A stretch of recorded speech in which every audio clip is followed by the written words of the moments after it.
एक शहर में एक आलीशान और शानदार घर था। वह शहर का सबसे खूबसूरत घर माना जाता था। लोग उसे देखते तो तारीफ किए बिना नहीं रह पाते। एक बार घर का मालिक किसी काम से कुछ दिनों के लिए शहर से बाहर चला गया। कुछ दिनों बाद जब वह वापस लौटा तो देखा कि उसके मकान से धुआं उठ रहा है। करीब जाने पर उसे घर से आग की लपटें उठती हुई दिखाई पड़ी। उसका खूबसूरत घर जल रहा था। वहां तमाशबीनों की भीड़ जमा थी जो उस घर के जलने का तमाशा देख रही थी। अपने खूबसूरत घर को अपनी ही आंखों के सामने जलता हुए देख वह व्यक्ति चिंता में पड़ गया। उसे समझ नहीं आ रहा था कि अब क्या करे, कैसे अपने घर को जलने से बचाए। वह लोगों से मदद की गुहार लगाने लगा कि वे किसी भी तरह उसके घर को जलने से बचा लें।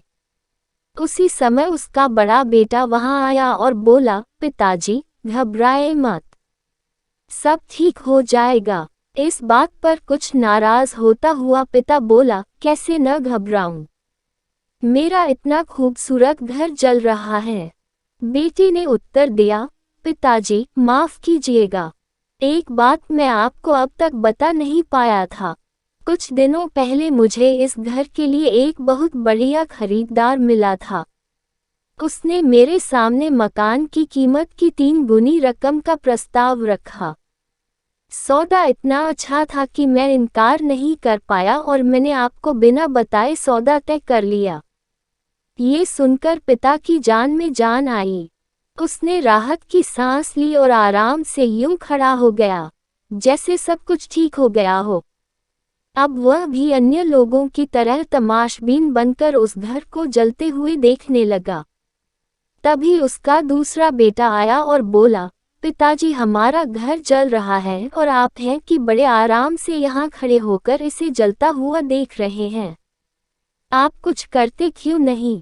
बेटा चिंता की बात नहीं है, तुम्हारे बड़े भाई ने ये घर बहुत अच्छे दाम पर बेच दिया है, अब ये हमारा नहीं रहा, इसलिए अब कोई फर्क नहीं पड़ता। पिता बोला, पिताजी भैया ने सौदा तो कर दिया था, लेकिन अब तक सौदा पक्का नहीं हुआ है, अभी हमें पैसे भी नहीं मिले हैं। अब बताए, इस जलते हुए घर के लिए कौन पैसे देगा? यह सुनकर पिता फिर से चिंतित हो गया और सोचने लगा कि कैसे आग की लपटों पर काबू पाया जाए। वह फिर से पास खड़े लोगों से मदद की गुहार लगाने लगा। तभी उसका तीसरा बेटा आया और बोला, पिताजी घबराने की सच में कोई बात नहीं है, मैं अभी उस आदमी से मिलकर आ रहा हूँ जिससे बड़े भाई ने मकान का सौदा किया था। उसने कहा है कि मैं अपनी जुबान का पक्का हूँ। मेरे आदर्श कहते हैं कि चाहे जो भी हो जाए, अपनी जुबान पर कायम रहना चाहिए। इसलिए अब जो हो जाए, जबान दी है तो घर जरूर लूंगा और उसके पैसे भी दूंगा। पिता फिर से चिंता मुक्त हो गया और घर को जलते हुए देखने लगा।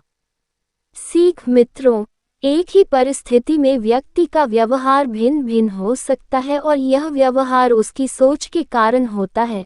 उदाहरण के लिए जलते हुए घर के मालिक को ही लीजिए। घर तो वही था जो जल रहा था, लेकिन उसके मालिक की सोच में कई बार परिवर्तन आया और उस सोच के साथ उसका व्यवहार भी बदलता गया।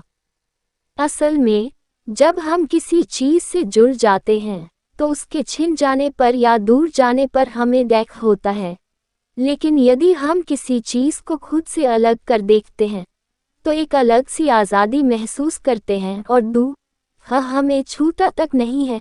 इसलिए दुख ही होना और ना होना पुनर्तः हमारी सोच और मानसिकता पर निर्भर करता है। सोच पर नियंत्रण रखकर या उसे सही दिशा देकर हम बहुत से दुखों और परेशानियों से न सिर्फ बच सकते हैं, बल्कि जीवन में नई ऊंचाइयां भी प्राप्त कर सकते हैं।